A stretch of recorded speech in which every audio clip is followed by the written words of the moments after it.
Good morning, children. Don't ask me why I'm filming this in my car. There's a damn good reason for it. I'm just trying to be efficient. We'll just leave it at that. So I wanted something obscure, so this will be another short one, but very important because it's going to be probably, you all laugh at me, oh, crazy guy. But this is actually going to help you, both the boys and the girls. Probably the girls more than the boys, but once again, we run into that paradox of, he's telling the truth. Oh, it hurt my feeling. Well, I don't care if it's the truth. It hurt. He's being politically incorrect. You know, ladies, listen, I'm going to help you. And otherwise, if you want to be lied to, listen to Oprah, and she'll spare your feelings and tell you whatever you want to hear. So let's talk about stuff. And I'm not talking about economically stuff, because I always harp on the money doesn't matter. All it is, that stuff that matters in terms of economic production. What I'm talking about, especially for you younger folk out there, is the amount of stuff you own in your life.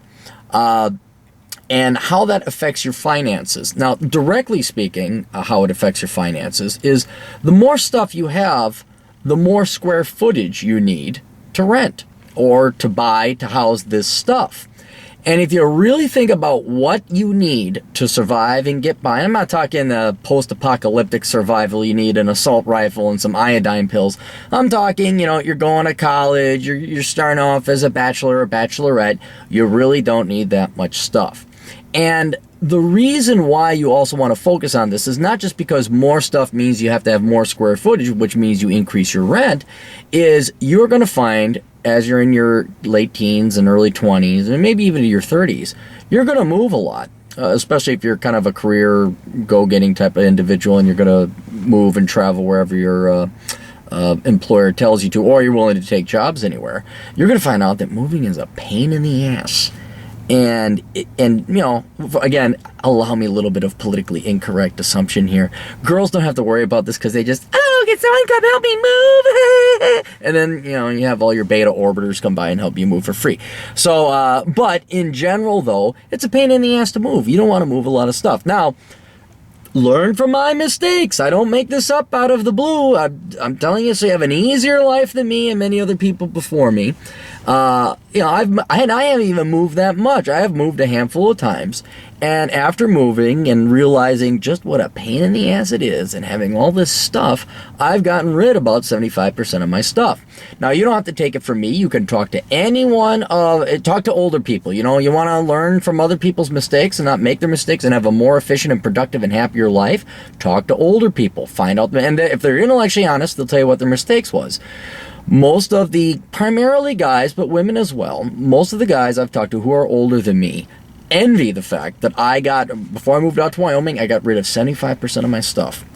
And it's still, I got everything, it's admirable. I got everything into one small U-Haul truckload. But then when I moved back from Wyoming, it was such a painful experience unloading and move everything by myself. I got rid of another 50%. So I have literally, you think I joke, I'm not. I have one fork, one spoon, one bowl, one cup, because why do you need more than that? If you're a bachelor or a bachelorette, that's all you really need. I had a futon. I got rid of my bed because why have the bed? The bed's a pain in the butt. I'd always sleep on the futon. Now I actually have a bed because I'm back at a house. Laptop, get a laptop. What do you got a computer system for? Why do you need a computer or a desk? That requires a desk. You got to have furniture for that. Books, get rid of your books. Go Kindle. Of course, buy my book paperback. Everyone should buy my books. Yes, paperback or Kindle. But look at what you truly do and do not need. And what you're going to find is not only do you not need a lot of stuff, but if you can fit everything into a car, which is the optimal. I've talked to many different guys. They're like, if I could just throw everything in a backpack or a bag and then go to Mexico, you allow yourself a lot of freedom. Now, for men, I'll admit that's a lot easier. You could get by with a lot less stuff than girls because there are social demands upon women to look pretty and dress nice and blah, blah, blah. So the women have to have a little bit more stuff than the men. But ladies, again, this is to help you. You seem to have a psychological attachment to stuff. And I don't know if you've ever seen, what was the movie? American Beauty. Great movie if you haven't seen it. Kevin Spacey and Annette Bening, and Kevin Spacey, middle-aged guy, goes, I don't know, man, maybe a midlife crisis, you could call it that. he's trying to rekindle the relationship a little bit, make moves on his wife because the kids aren't home. And he's got a beer in his hand. It's daytime. She's like, you drinking during the day? He's like, yeah. And he's making the moves on her. And they get on this couch, and she's like being totally swooned by him. He's being totally alpha male. And he's about to spill the beer on the couch. And she says, oh, you're going to spill beer on the couch. Completely ruins the mood. He's like, it's a couch. She's like, it's a $17,000 armor. He's like, it's just a fucking couch.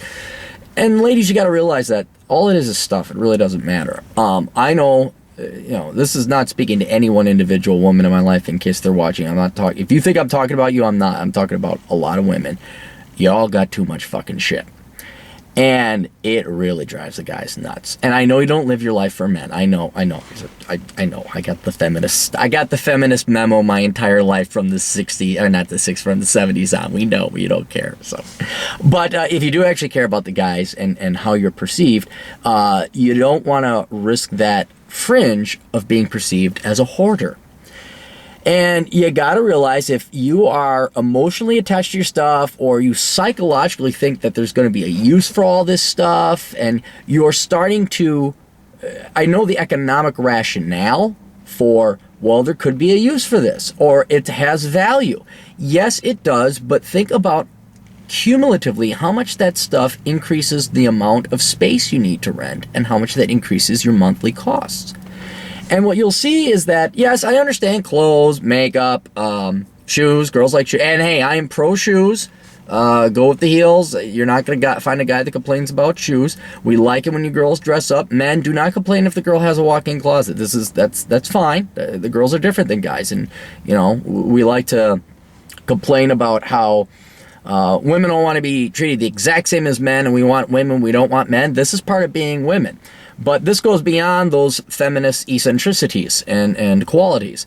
It is the perfect example. Girls like to have matching furniture. Are they married? No. Do they have a home? No. Do they have a family? No. Do they really host people? No. So what do? But they still need the matching drapes and the furniture, and then they lug this crap around with them from the age of 20 until the time that furniture gets unfashionable, 25, 30, whatever, or they get married. Then there's time for new stuff. Oh yes, we got to buy new stuff. And ladies, seriously, you and this is another kind of insight. The clients I do have when I do the financial consulting, and we're not going to bore you with the details of that, but not always. Sometimes women are better financial managers than men. But if and when the women are in bad financial positions, 99% of the time they've blown it on credit cards. They've bought stuff that they don't need, furniture that needs to match, drapes that need to match, cars they can't afford. Now, what this is psychologically called, and I've talked to older men about this who are married, it's called nesting. They got to nest. They have to make their home nice. Ladies, I'm sorry to deliver you blunt again. If you don't like, if I'm freaking you out, turn to Oprah. If you're freaking, turn to Oprah. Go now, because I'm about to deliver more truth. So if you're about to throw up, or this is overkill, or this is overdosing, go tune to. Oh, she'll tell you go, girl, and follow your dreams, and the money will follow. And unicorns really exist. They're just being oppressed, and George Bush killed them all. So just go. But if you want more truth, here's the truth. Sorry, I had to edit it there. The truth is that the economy is not going to allow you to nest. This whole concept of nesting and having, the perfect little house and everything matches, you got to pay for that. For the most part, I'd say almost 75% of unnecessary nesting and furniture and crap that goes into people's houses has been financed by the Chinese and the Arabs. And the day is going to come that they're going to cut off that credit card line, and you're not going to get extended credit on your credit card. The government is going to create little make-work jobs for everybody to have, so you can go ahead and have matching drapes and furniture. Unless the economy, the private sector economy, actually starts booming and people actually start making real profits and real income, you're not going to be able to afford all these little luxuries, especially at the age of 18, 19, 20. And boys, seriously, if you're younger, This is why you have a bachelor pad. Bachelor pads are sparse. They're Spartan. They are functional. You have a place to sleep. You have a video game system to play. You have some kind of means of electronic entertainment. You have a kitchen you don't use, a microwave you do, and maybe there's stuff in the fridge. You walk into a girl's place, even at the age of 23, she's got everything all nice and dolled up. It's like they're settling. It's like they're not settling. They're in the exact same employment situation that you are. They're going to be moving. It's just that they like having a stuff. But I believe that that's a bubble. That's not going to be sustainable, especially given the economic future and outlook of the economy today. So the larger point for both men and women, this is going to help out women more than men if, again, you're strong enough to listen to me telling you the truth. And, but again, Oprah's there for you if you want to be lied to. This is really good advice for you young kids, and that is to really get by on as little as you can. Ask yourself, do you really need it? And I'm talking, it may sound extreme, it may sound radical, but for example, do you really need a bed? You really don't. A futon will get you by, and they'll also serve as a couch. Most people should be able to fit into a studio apartment. Is it nice to have a 1-bedroom or a 2? Yeah, of course it is. But can you afford that? Think about how much money you save. If you're not going to live there permanently, if you're not buying a house that's staying there for a long time, think about how much money you can save renting a room, renting a studio apartment, or a very small 1-bedroom apartment, and getting rid of all your stuff. If you're saying, let's put it this way, I need a 2-bedroom apartment, or I need a large apartment, because where am I going to put all my stuff? Then that's the problem. Isn't you can't find a big enough apartment. The problem is, as a single person, you have too much stuff. Also, don't go with this storage thing. That's just moving your stuff and paying somebody else rent to store your stuff. Get rid of your stuff.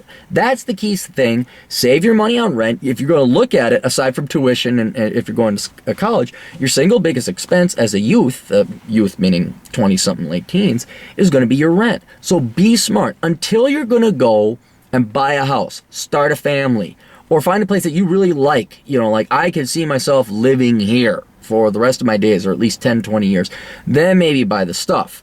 But if you're young, and they do a great job marketing it to you guys, you don't need the stuff, okay? Food, clothing, shelter, futon, place to sleep, maybe a couch, maybe, if you're going to host some friends and some parties. Otherwise, what's great about this capitalist society, other companies will hold your stuff for you. Walmart is holding your stuff right now. You just have to go there and buy it. If you want to go and hang out and host parties, what's great is bars have furniture and stuff already there for you with the booze.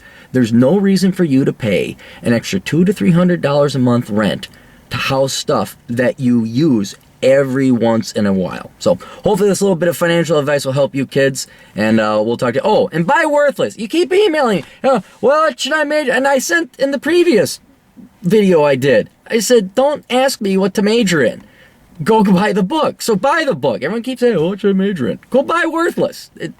Come on. I gotta feed the family here, the family of one and myself, and it takes a lot to feed a starving bachelor. So toodles, kids.